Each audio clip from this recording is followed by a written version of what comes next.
సమస్యాపూరణ. నేటి సమస్య, నమ్మిన బిడ్డలన్ తునిమి నవ్వుచు సాగెను మాతృమూర్తియే.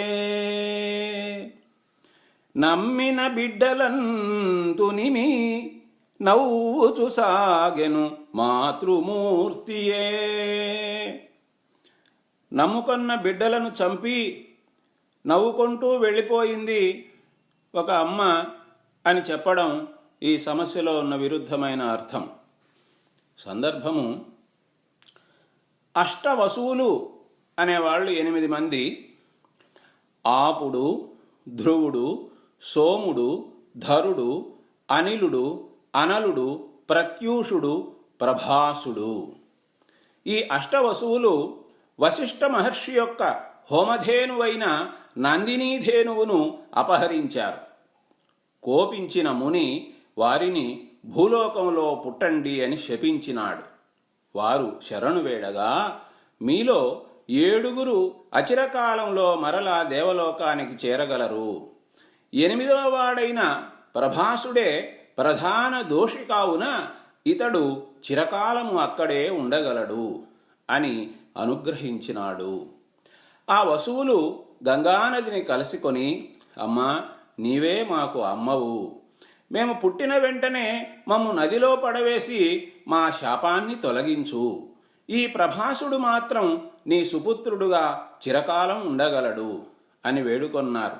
అందుకు సమ్మతించిన గంగమ్మ తనకు జన్మించిన బిడ్డలలో 7 మందిని పుట్టగానే నదిలో పడవేసి వారి శాపాన్ని తొలగించగలిగినాను అని నవ్వుకుంటూ ముందుకు సాగిపోయింది అని విశదీకరించే సందర్భం.